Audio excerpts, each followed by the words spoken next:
What's good, YouTube? Welcome back, Kendrick Clan. My name is Kenny Plug. Please sit back, relax, and connect with me while I talk about an amazing show. Now, if Gumball is not on your Mount Rushmore of best Cartoon Network shows of all time, you don't know history. You got it wrong. You need to educate yourself. And I'm going to educate you a little bit. This show is so special because of the amount of life lessons you can extract. I can make a part 2, part 3, part 4, and so on. But I'm going to give y'all the best life lessons that I've learned watching the amazing world of Gumball. And I've been here since the show first started. And shout out to the reboot it's getting. I hope it's just as good. But the first lesson, it hurts to be dumb. I learned this in an episode called The Goons. Anais, it's Anais. She got tired of being smart and doing intelligent activities like puzzles, chess, and actually reading the movie instead of watching it. I found out as an adult that Lord of the Rings was a book, but she got tired of that. And she saw that her brothers were having fun with their dad doing dumb stuff like butt play and board games. I agree. Dumb people do have more fun than smart people. You don't hear about Stephen Hawking dancing and getting pussy. You just don't. So Anais decided to become stupid. And to do that, all you have to do is just not think about the things you do before you do them. Yeah, just don't think about the things you do before you do them. It's pretty easy to be stupid. But she ended up in the hospital because Gumball got jealous that she was taking her dad or their dad and decided to do a blind race to see who was the dumbest. Yeah, you do get hurt doing dumb things. And I can give an example of that. When I was 17, I decided to sneak out my mom's house knowing that she was going to catch me. And what's even dumber, I was sneaking out of my mom's house knowing she was going to catch me to go over to a girl's house whose dad I knew was an evil street nigga, straight goon. But I was thinking with the head that's on my penis instead of the head that's on top right here. So I went to this girl's house knowing that her dad carries more sticks and switches than the forest.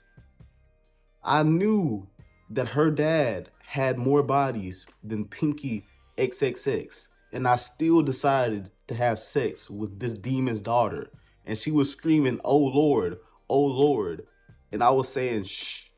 She was like, "Talk to me." I was like, "Shh." All of a sudden, I heard a jiggle of the door. And then straight slamming of the door says, "Somebody finna die in this bitch." When I tell you, I hopped out the window butt ass naked. I'm not finna risk getting shot in the dick, getting 22 Jump Street to put on my drawers. I hopped out the window naked, ran through my neighborhood butt ass naked, balls flying, balls jiggling, dick swinging. I got to the window of my house just to see my mom posted there with a belt. I want you to imagine trying to explain to your mom why you're naked, why she's whooping your naked ass, slipping some nut shots in there with no regard. Even UFC fighters get 5 minutes when they get hit in the nuts, but not me. Not me. It hurts to be stupid. Don't be stupid. Number 2, never show your jealousy.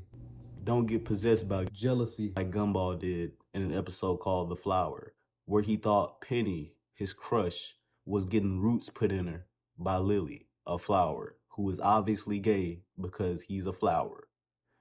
But nevertheless, Gumball got so possessed by the spirit of jealousy that it took over his body and forced him to do some awkward, awful, and cringe things, like slapping his pot in front of Penny and putting leeches on the flower. That's petty and that's bad and that's ugly. And it makes you look bad when you do something like that. Just like the time when my cousin got the girl that I wanted. So I stole his condoms and kicked him in the dick so hard so he couldn't put it in my love. So he couldn't put it in my love. But I ended up getting beat up and getting my my shirt grabbed, and yeah, it wasn't good for me. I got slammed on. And in this episode, Gumball actually got exercised by Carrie to get the jealousy out of his soul. But an old-fashioned ass whooping might have to do instead of an exorcism, because jealousy can really make you trip. It can. And it's human, but you got to control your emotions. If you're grown, you shouldn't be letting jealousy control you. You're a grown ass man. There's more fish in the sea. And if you want to compete, compete, but don't be a sore loser. And if you're a kid, you should work on it early, because it's going to happen. But next, number 3, never get caught. Whether it's doing something illegal, cheating on a test, never get caught. In life, sometimes you might have to cheat and take shortcuts, but it's important not to get caught. Because in an episode called The Lesson, Gumball and Darwin got caught cheating on a test and got sentenced to school prison, basically. I don't know what kind of detention this is, but it's not no detention. This is prison.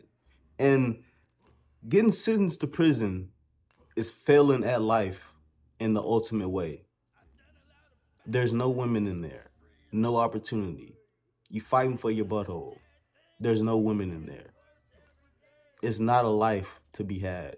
So don't get caught. Never get caught. But a lesson that's more important than this, in my humble opinion, never push your mom over the limit.